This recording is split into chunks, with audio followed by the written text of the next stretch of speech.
The H1-B scam has been going on for 30 plus odd years. It's a scam that's so deep, so gargantuan, so mind-bendingly complex that it makes Trump look like a softie. Really, I mean, this is a very Yes. different kind of a view. Indian H1-B workers are watching this right now, hearing this right now. They would know the scam if I just say these two words. It's called Desi consultancy. It's not enough to stop these scams you just talked about. Why do you feel that? The Indian body shop fiends abuse the law. The Silicon Valley giants change the law. Choosing that in the US as opposed to be free in India, that tells you something about not just the Indian condition, but also about India itself, right? Hello and welcome to InFocus. I'm G. Sampath. Through a new executive order, President Donald Trump has added $100,000 to the annual fee for H1-B visa applicants. H1-B is a visa program for skilled foreign workers. So far, the biggest beneficiaries of this visa have been Indian origin IT workers employed by American and Indian companies in the United States. President Trump has justified this move by citing abuse of the H1-B visa program to the detriment of American workers. He has also said that through this humongous fee, he wants to raise the cost of hiring foreign workers for jobs that could be filled by local American workers. Is there any merit to Trump's claims regarding the abuse of the H1-B program? Has it really led to higher unemployment among American IT graduates, as Trump claims? And how will this impact Indians currently in the US on an H1B visa? Joining us today is Tanul Thakur, an independent journalist and author who has himself been an H1B worker. He has written a book based on his experience and it's set to hit the stores this November. And the book is called Wild Wild East: Exiled Americans, Enslaved Indians, and the Systemic Abuse of the H1B program. Tanul, it's great to have you over. Welcome to InFocus. Thank you. Glad to be here. So, to start with, Tanul, can you just begin by telling us something about the origin of this entire H1B visa program, its history? What is the rationale behind it? Yeah, so the H1B program was instituted by the Immigration Act of 1990. And the rationale behind it in 1990 was the same as it remains in 2025, which is, of course, in favor of expanding the H1B program, which is that the US suffers from a severe STEM crisis, which is like professionals in science, technology, engineering, and mathematics, which is why the US is lagging behind, say, in technical innovation and all of that. To remedy that, that's what the pro H1B camp says. You need a large influx of foreign labor that is very advanced in, say, technical acumen, or colloquially, the best and the brightest foreign workers. The weird part about the H1B program is it has this sense of narrative completeness. I mean, we are talking about the H1B scam, or whether the fact that the H1B program is ridden with scam in 2025. But what if I tell you the H1B program was started by a scam itself? So in 1986, the National Science Foundation's Policy and Research Analysis Division, they did like a labor market study. This is in the US. This is in the US. National Science Foundation happens to be the premier scientific federal agency of the country. And they essentially stated that like by 2006, the country would have a shortage of 6,75,000 engineers and people in STEM fields, basically. Turns out that study was absolutely flawed. It was based on a flawed demographic model and all of that. And it was comprehensively debunked by professionals both inside the NSF and people and professionals outside as well. I mean, it led to like a congressional probe in April 1992, which thoroughly embarrassed the NSF. But of course, I mean, it had an outsized influence on the. So this flawed NSF study is what you are referring to as this whole program started with a scam. Yeah. Okay. And the fact that, and this is important for us to realize, that there is not and there was not a STEM crisis in the US. I think this is important for us to There was never a STEM crisis in the US. I mean, not to the extent that, like, you need like such vast influx of foreign labor to remediate. I mean, definitely not in the form of the H1B program, which at that point of time was capped at 65,000 workers per year. In 1998, it became like 85,000.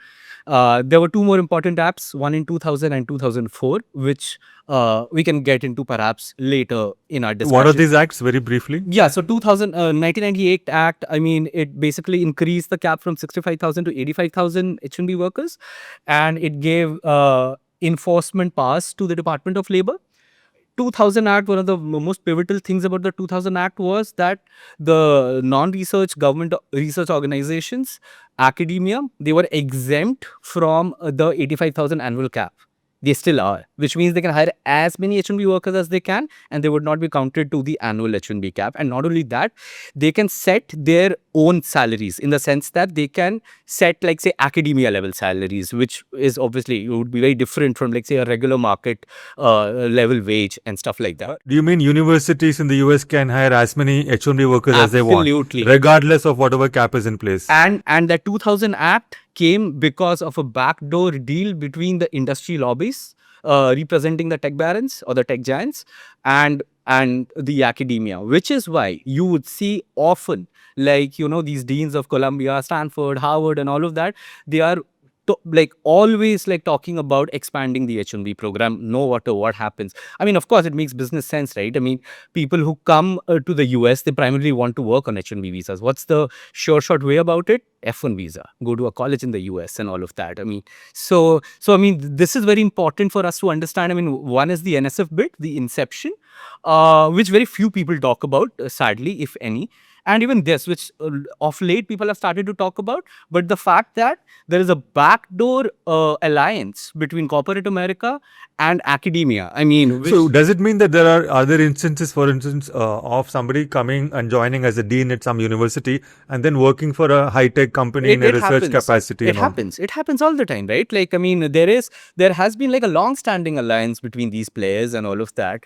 And you also need to understand, I mean, you do understand, but like, I'm just saying this for others, that, that the deans and, like, the university heads of these institutions, these very fabled institutions, they have an outsized public influence. When they talk about something, people listen, because that they are coming, they are not like, say, a corporate honcho. Because academia has a very revered notion in our society. What is the cap right now for H1B It's 85,000 per year? per year, with 20,000 reserved for, which includes the 85,000, 20,000 for master students. And of course, that 85,000, as I said, does not include, like, the H1Bs that are hired by academia and like non-profit, like research government houses. So most of this 85,000 is sort of taken monopolized by IT companies like Yes. Amazon, Yeah, Google, yeah. Infosys, and of these, about 72% is for Indian origin IT workers. Yes, yeah. But also saying that a lot of medical professionals, doctors, and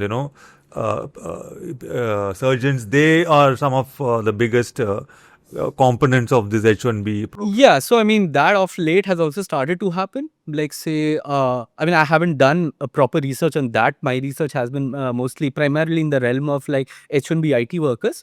But from what I have heard is that, yes, there is an increasing proportion of like H1B doctors and all of that in the US. Let's come to the present executive order of President Trump.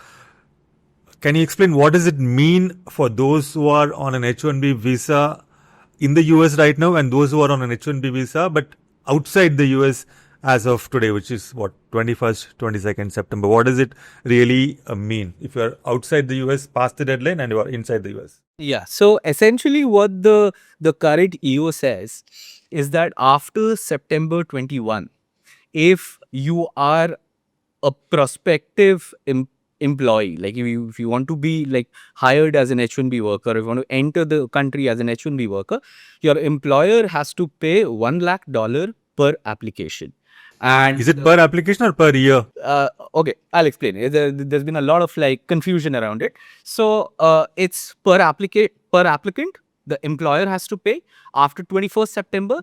If you are outside the country, this is very critical.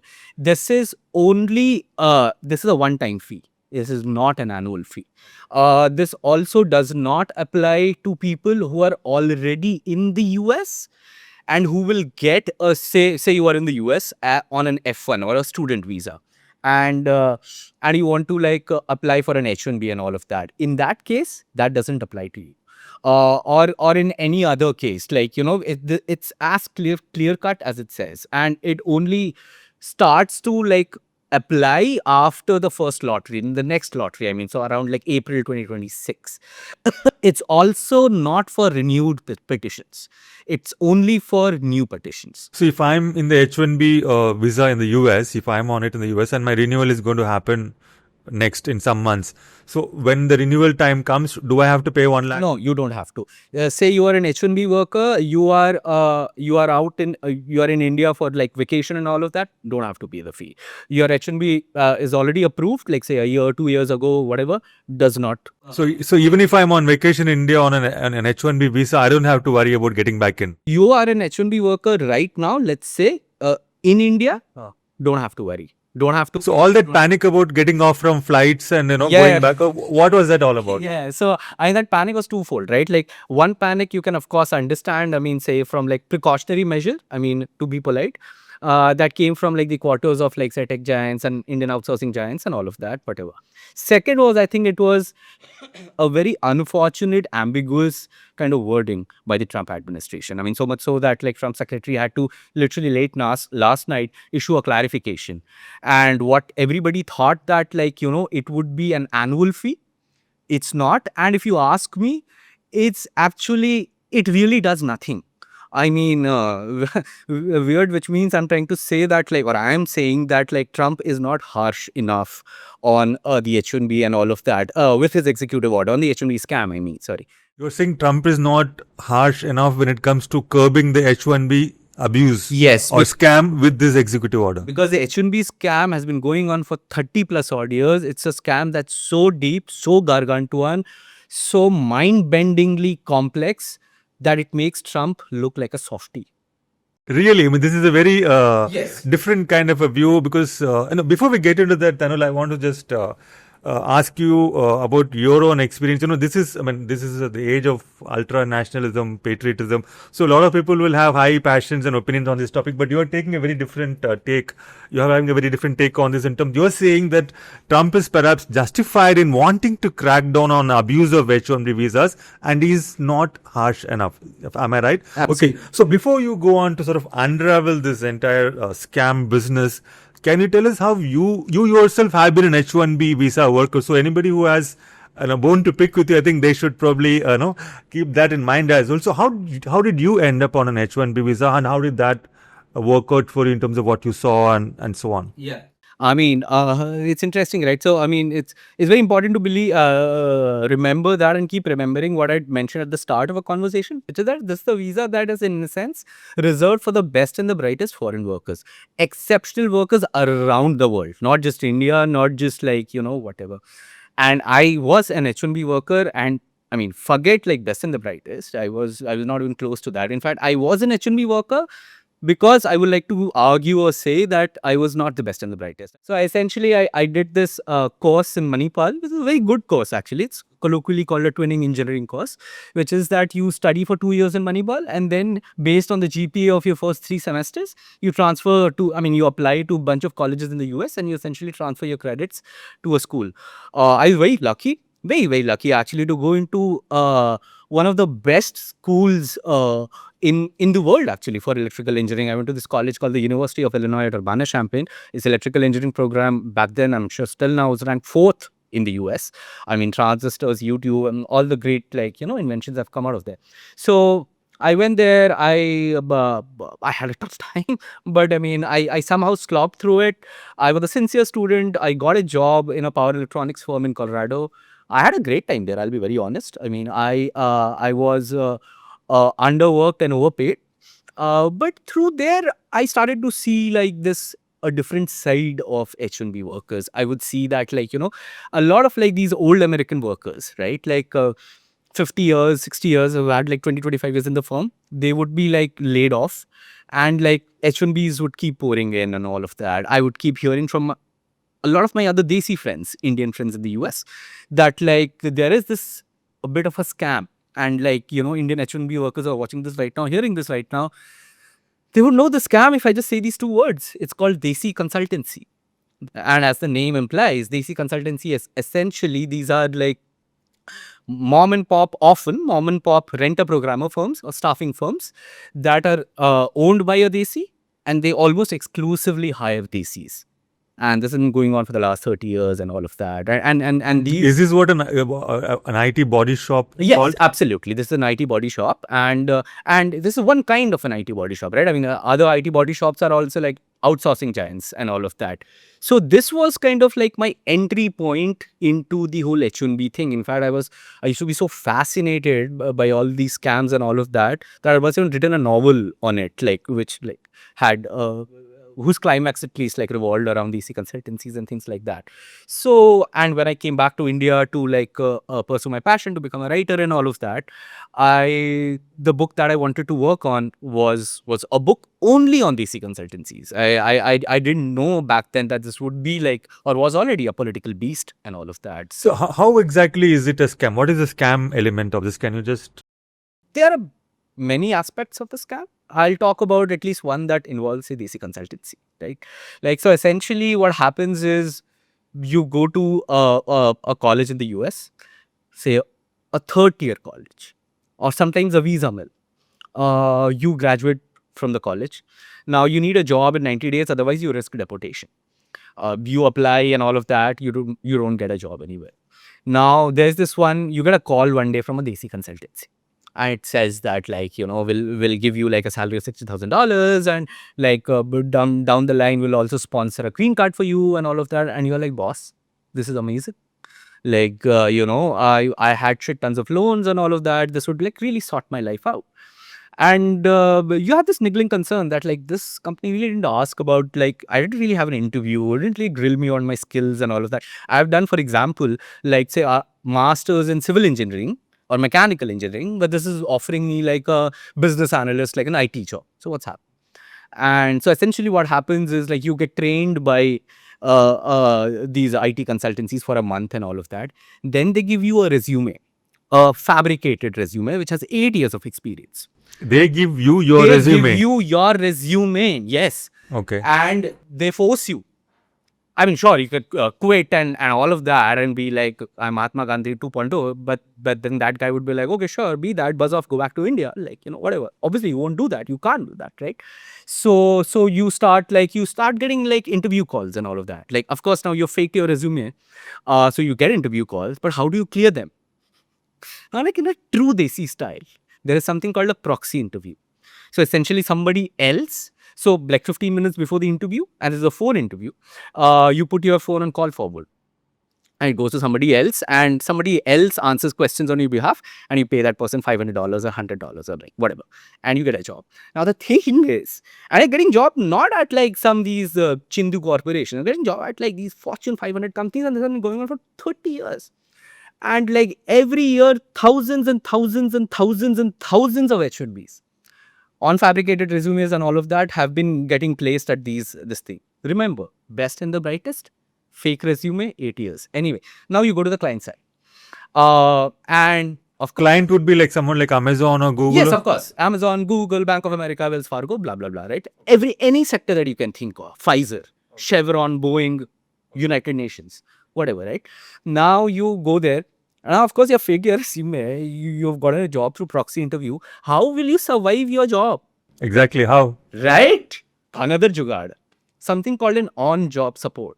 So essentially, your consultancy owner, or in essence, like your Malik or your slave lord, he will put you in touch with somebody who would be like constantly on your phone, like with you on the phone and all of that, giving you instructions.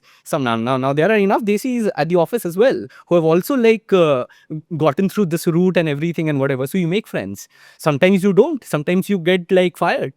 Sometimes on the first day, sometimes the first week, sometimes in a month, sometimes you survive. Then you keep learning the ropes, like you keep moving from one project to another like a total nomad, and you survive. And now, well, this is one part. This is the surviving part. Now comes the exploitation, which is really, I mean, disconcerting, dark, despairing, and it's also very unfortunate that even many honest H1Bs, and there are many honest Indian H1Bs in the US who have done fabulous work and they have contributed to the US economy and all of that, whatever. But the fact is, very few people talk about this. And it's also because they really want to obscure. Because, I mean, what if I tell you like that one of the most blazing examples of India shining story is also one of the biggest Indian lies. And not just an Indian lie, I would like to say it's also one of the biggest moral blots. Anyway, then your exploitation starts. Now, you know that like you're completely dependent on this company, right? And By this company, you mean the Desi consultancy or you mean the client? the Desi consultants. I'll tell you why. Because this company is sponsoring your visa. Now, the thing is, in the US, and this enslavement part, this almost law about codified enslavement is very important for us to understand. You do not own the visa. Your company does. So, at any point of time, your payment is delayed, you are underpaid, and that underpayment is huge, by the way, Sampath. The underpayment can range from at a benign rate of $30 per hour to somewhere to the tune of $60 to $70. There are also like underpayments. If you actually convert $40 per hour, it's $83,000 per year. Remember, $1 lakh per year?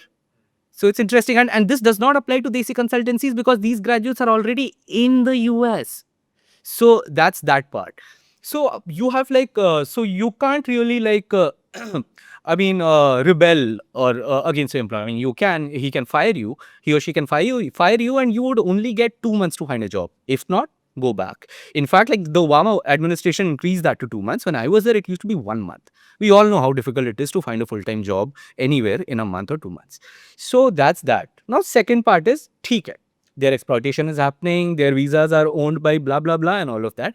Why don't they complain to the Department of Labor? Right? It's very simple. Now, this is where again, like, this is a moral blot on the US government. Because what it has done, essentially, it has given like a boatloads of supply of cheap and unfree labor to American corporations. Now, coming to complaining to the Department of Labor. You can only complain to the Department of Labor under 4 exceptional conditions. One of which is very primary and it forms the bulk of the complaints and all of that, is that an H1B worker complains against his employer. Now go back to like the first point. This dude owns your visa. He owns your dignity, right? Like, you're not going to complain largely, right? Like, so this is where this whole, and the Department of Labor cannot do independent enforcement action. It can't be like, hey, this company is doing scam. We think like, blah, blah, blah. I mean, so this part of the puzzle or part of the pie really keeps like H1Bs under like, and I've not even spoken about like the long green card queues that go on for 10 years, 15 years, 20 years. Very difficult to change employers, very difficult to even get raises, very difficult to like, whatever. So this is in a way like, and of course I've not spoken about the gaping loopholes in the prevailing wage determination and all of that. So these, So what is this prevailing wage business? What is the loophole? Can you very quickly? yeah, sure. So basically, like the biggest concern that the US government had about, still has, about the H1B program is that like foreign workers can come and they can undercut the wage of American workers. Right. Right. And that's very fair. And it's also like, obviously, that it's also to protect H1Bs from exploitation themselves. Right. So now there are like these 4 tiers. And this was revised by a 2004 Act. Before the 2004 Act, there were 2 prevailing wage levels. One was level 1, one was level 2. Level 1 was at the 17th percentile of the median salary surveyed for an occupation in an area. Level 2 was at the 67th percentile. 50th percentile is at the median, right? Like, so what this 2004 Act did, it inserted 2 prevailing wage levels between level 1 and level 4. So one at the 34th percentile, one at the 50th percentile. Now you have purportedly an H1B program which again says that it imports the best and the brightest foreign workers to remedy America's severe STEM crisis problem. And out of the 3 prevailing wage levels, out of the 2 prevailing wage levels, 2 out of the 4 prevailing wage levels are way below the median. So at one level, you are saying that we are getting the best and the brightest foreign workers and all of that. And boss, you are not even paying them even close to a median salary. Both of them can't happen at the same time, no? Right. Like if they are people of exceptional caliber and they can be from any country in the world, pay them the market wage rate. That's one bit. The prevailing wage definition itself has gaping loopholes, and all of these were very deliberately inserted by industry lobbyists. Essentially, the tech giants wrote these acts. Basically, they wanted cheap labor Cheap and unfree labor both at the same time. and unfree labor. Unfree, I explained through the long green card queue, the fact that you can't complain, the fact that your employer owns the visa and all of that. This is America's original sin. It's in the new tech form. But for the consumption of for public consumption, it is basically for exceptionally skilled workers who are the bright and brightest. Yes. But the reality was exactly on the other end of the spectrum. Yes. And sorry, just interested, I won't go into more details about how prevailing wage definition is further rigged, but that too happens in the sense that a firm sets the salaries, not the government surveys. So, or not the government. So, basically, a firm can take a look at 20 to 30 wage survey options, and they are both government wage surveys and private wage surveys. And it can choose the lowest option and then pay that salary to an H1-B worker. There are some And this would be legal, and because it's legal, American workers will get undercut, and there is nothing anybody can do about that. If you have to understand the H1-B program in 2 sentences, it's this: the Indian body shop fiends abuse the law, the Silicon Valley giants change the law. Like wage theft, so smooth it could only be legal. So this is, I think. On this exploitation aspect, Tanul, I mean, I want to quote this from the executive order. Trump signed off on. He says, I quote, American IT workers have reported they were forced to train the foreign workers who were taking their jobs and to sign non-disclosure agreements about this indignity as a condition of receiving any form of severance. Now, you've spoken about the indignity of the unfree Indian H1B worker. I just wanted your take on the American IT workers, and what they face, because that's the substance of what has triggered this entire executive order. He's talking about American workers. So what are your thoughts? Does this happen? American workers are forced to train Indian workers? Absolutely. I mean, this is actually a benign form. I'll give you an example. 2003, there was this guy called Kevin Flanagan. He was working for a major American bank. He had to train, he was fired. And then he had to train his replacement and all of that. And that really filled him with like a lot of indignity and all of that. On the day he was supposed to turn in all his stuff and all of that, he went to the parking lot, shot himself. Oh my God. 2003. You can just Google his name and see how many media outlets in the US have reported on this. Very few. Now, second, when it comes to American IT workers, right? Apart from, of course, Kevin Flanagan, there's this one person, Virgil Bushwell, a person who has been unemployed largely for 20 years. He's one of the protagonists of my book and all of that.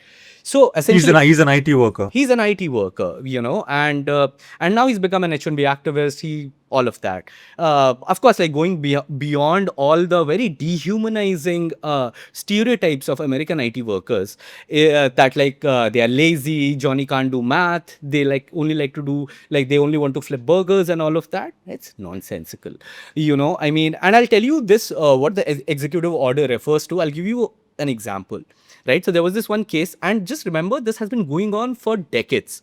In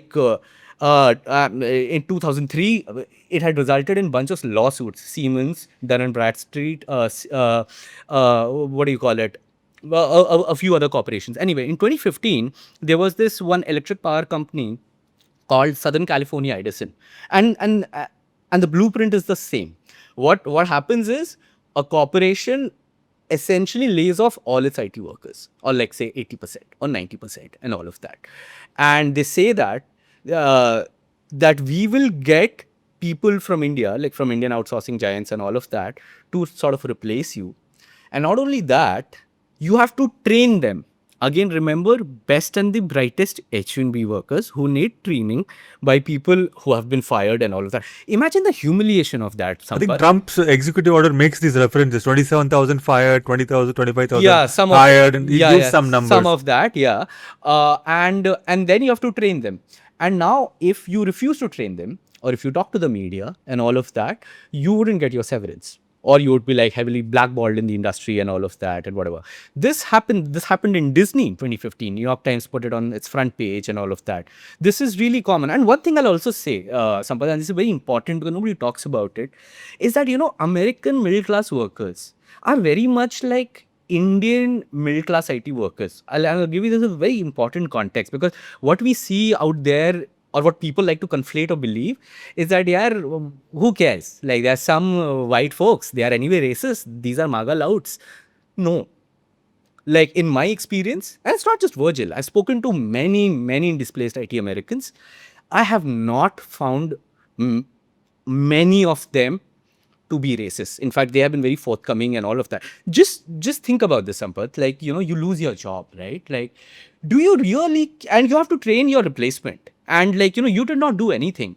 And IT is also like, I made that Indian parallel because IT is also a short way for many lower middle class to middle class Americans to like a way for social upward mobility, like, So there are lots of black Americans as well. There are a lot of Hispanic Americans as well. Of course, there are lots of white Americans and all of that. And this kind of like this loss of employment is, it's not just an economic issue. It's a psychological issue. It's an emotional issue. Like, you lose confidence, you lose identity, you lose dignity. Virgil has told me many, many times that he came very close to killing himself. Like, quite a few times in the last 2 decades. The only thing that helped survive him, this onslaught, was this his activism and his data crunching websites and all of that. And yeah, I mean, so I think we must have some empathy towards, American middle class techies. Are some of them racist? Maybe, yeah. But like, it's very unfair and very inhuman This on this executive order, Tanul, you also said that it's not going to be enough to curb the abuse of H1B visa. It's not enough to stop these scams you just talked about. Why do you feel that way? I mean, when 100,000 US dollars fees, like it's going to, many people are talking about it's basically killing the H1B visa, and you are saying it's not harsh enough. So how does that work? Yeah. So, it's so first of all, we have to understand that this $1 lakh it's not per year. It's a one-time fee. Okay. I am saying that if this $1 lakh was per year, even then it wasn't enough. Oh, really? Okay. And I'll explain. Remember what I told you about the prevailing wage scam and all of that? And you remember I told you about that, like, from $30 to $60 to $70 per hour per H1B you can save. That itself amounts to anywhere between $70,000 to $100,000 and stuff like that. And mind you, Sampath, it's very important for us to realize that since this is legal, most corporations use it. It's not just like a few Indian outsourcing giants, or it's not just these desi consultancies and all of that. Like these really big like tech giants and all of that, they all use it because obviously the law has given them an opportunity to use it. Why will they not use it? Now, the reason why I said and why I will continue to say that this is mildly punitive, because if you have a program where the prevailing wage itself is ridden with loopholes, it allows employers to legally underpay H1B workers much below the median salaries and all of that. You need to reform the prevailing wage first, which Trump has said, has urged the Department of Labor to do, and I'm really eager for that change. That hasn't happened yet. So now what this does is, $1 lakh, like say over the period of 3 years, which is like the initial duration of the H1B, 6 for the total.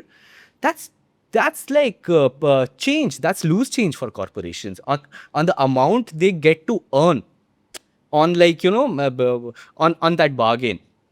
Second, it's not even actually will curb, say you've identified 10 big outsourcing giants outside the US and you say that these are the bad guys, right? And let's punish just these folks. It would not be enough for them, because there is something called an L1 visa. It's an intra-company visa. So let's say you have a company here, Sampath Infotech, and you have like say 1,000 H1Bs here, and you also happen to have like a branch in Seattle or something, or Chicago, whatever. You can import those workers there on an L1 visa. Hey, this goes on. I'm tired already. Like, so L1 has no minimum wage requirement. There's no wage ceiling. There's no prevailing wage there. There is no annual cap. There is so. So why doesn't everybody do L1? Why are they stuck on H1B then? I think it also has to do with like the flexibility and all of that, and everything else. Flexibility? What flexibility? So in the sense that like I mean, what I would like to believe is that like the pathways for like say an H1B to green card like is actually not that. I mean, I'll just come to that in a bit. I'll just first finish explaining the L1 bit.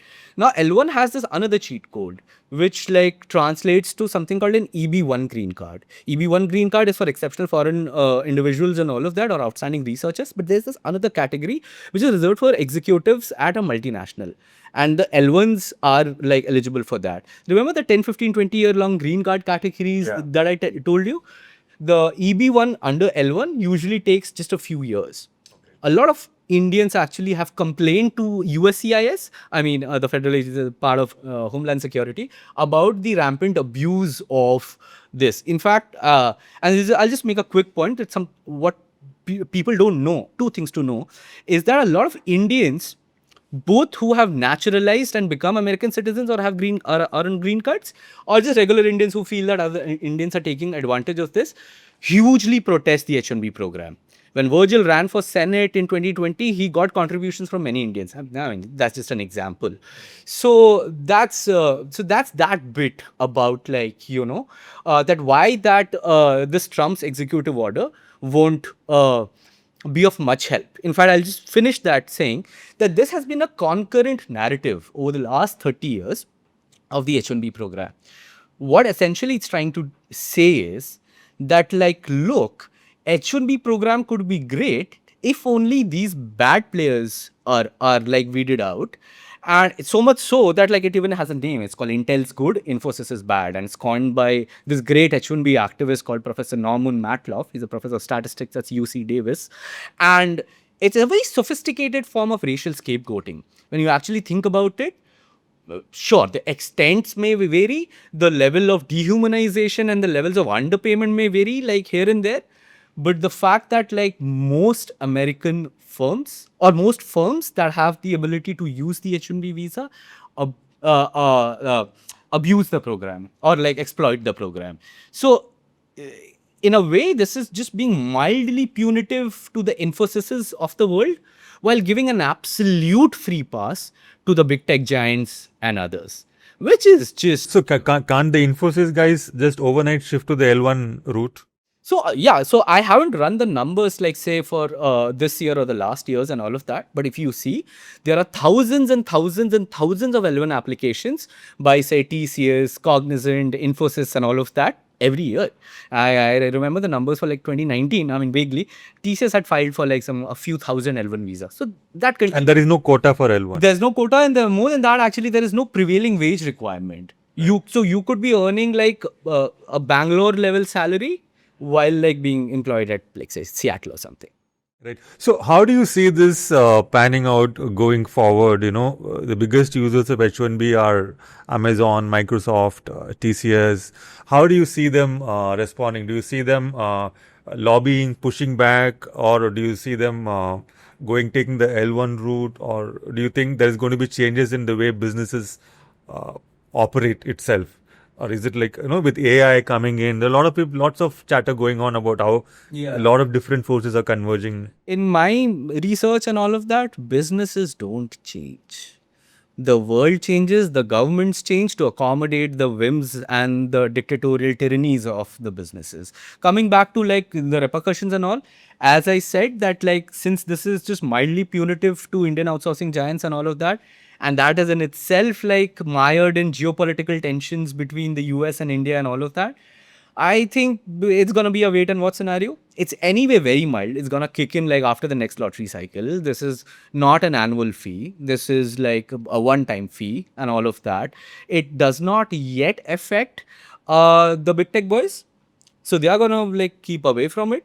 Who's going to be the big victim if there is one of this? Who's obviously Indian outsourcing giants. Obviously, like so they are going to be the victims of it. And what about at the human level? You spoke about the American workers. How it affects them. They suddenly lose their jobs, and then you have to train the foreign workers who come in.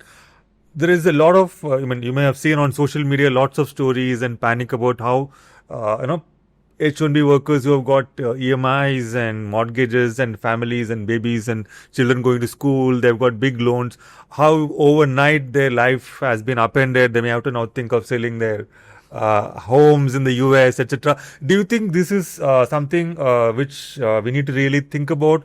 Or there is also this other view which says that how can you really hope to build a solid foundation for your family life on a temporary work visa? That is the unsympathetic point of view. So, where do you stand? How do you approach this? So, I mean, sure. So, as I said, I've been an H1B worker myself. I have many friends, relatives, and all of that who are H1B workers. So it's not that I'm unsympathetic towards H1B workers. In fact, this entire book project was motivated by nothing but concern and sympathy. In fact, deep empathy for H1B workers. That said, though, I mean, my 8-year-long research and investigation, and I've also thrown like some other unsavory facets of this thing, which is that, and we also need to understand that studying the H1B program is also studying, in some sense, like a certain kind of an India story. The story of the H1B program is also the story of elite Savarna Indians over the last 30 years. And, well, what do I say? It does not all, hashtag not all H1Bs, no fatwas on me. But a lot of them, right, they have this weird entitlement and this needless arrogance. Entitlement, as I said, what you mentioned in the latter part of your question, which is that how fair or how reasonable and all of that is to build your career on something which is a temporary visa, B, a non-immigrant. Sure, it has a dual intent. It allows you to apply for a green card and all of that. That's a separate thing. But you are there as a temporary visa holder, right? To go and think that, bro, this is my country now and like I deserve to be here no matter whose job I'm taking, no matter who I'm displacing, whether intentionally or unintentionally. It's many intentionally as well, as I told you about like the fake resumes and all of that. So it's very, it shows that very entitled side. And in fact, what should have actually happened in the H1B program? And something that will obviously not happen because it's not happened in the last 30 years. Just think about the H1B program this way. It does not benefit H1B workers. It does, and I'll come to that. It does not benefit American workers. So who does it benefit? It benefits corporate America and like, the US federal government and all of that. And, but let's just say corporate America at this point of time. It benefits Indian corporates also, right? Yes, obviously. So, and when I say that H1B program harms H1B workers, one can be like, yeah, what are you saying? Like they earn so much and all of that, whatever. But again, I'll come back to the prevailing wage level, the gaping loophole, the inherent exploitation that's inbred in the program and how you can't, and like these weird exploitations by DC consultancies and all of that. So, and there's enough evidence to say that H1Bs are themselves exploited. They also talk about it. So, I mean, you have this thing when you have victims, one kind of victims on one side, other kinds of victims on other side, and you have the same villain. It's almost like this Bong Joon-ho movie, right? Parasite, right? Like there are these two worker classes, like to be like very crude about it, and they have like the same oppressor. These folks would be, boss, we are not each other's adversaries. We should be each other's allies. Because we are being oppressed by the same master. But like it all gets mired in these weird like xenophobia and like bigoted preconceptions and all of that.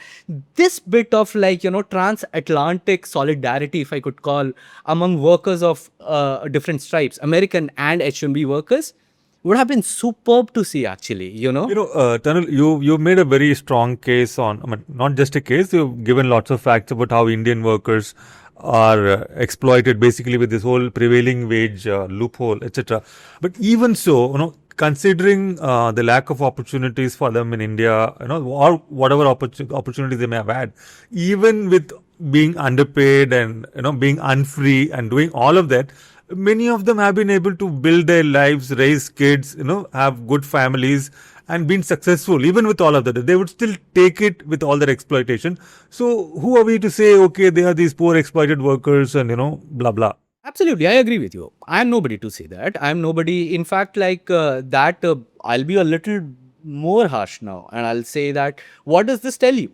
That H1B is choosing to be exploited and indentured, quote unquote, almost like choosing that in the US as opposed to be free in India. That tells you something about not just the Indian condition, but also about India itself, right? That a lot of H1Bs would choose quote unquote slavery in the America, in the US over freedom in India. We should pause and ponder what that means, right? So I come from that. I am not preaching from a pulpit. I'm not saying that they should do this or that. Again, I'll reiterate this, that like H1B is ideally a very good program. Many Indians absolutely deserve to be H1B workers. Many Indians are absolutely best and the brightest. No denying that. They have contributed fantastically to America, contributed, of course, to India and all of that. They are part of a certain kind of India story. But boss, let's not make 2 plus 2 as 20. Let's just say that in H1B world, 2 plus 2 is 3. And let's realize that.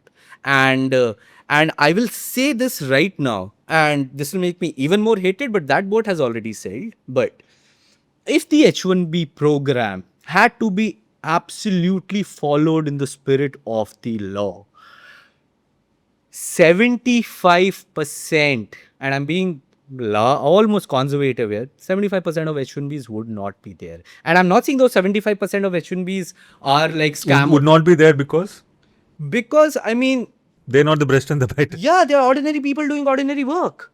And like they have come there because they are. And I'll just like put like an important disclaimer there. That also includes like somebody like me, in the sense that I was an honest guy. I was empathetic and all of that, although I didn't know much about the scam on the American side, like the loss to their employment and all of that.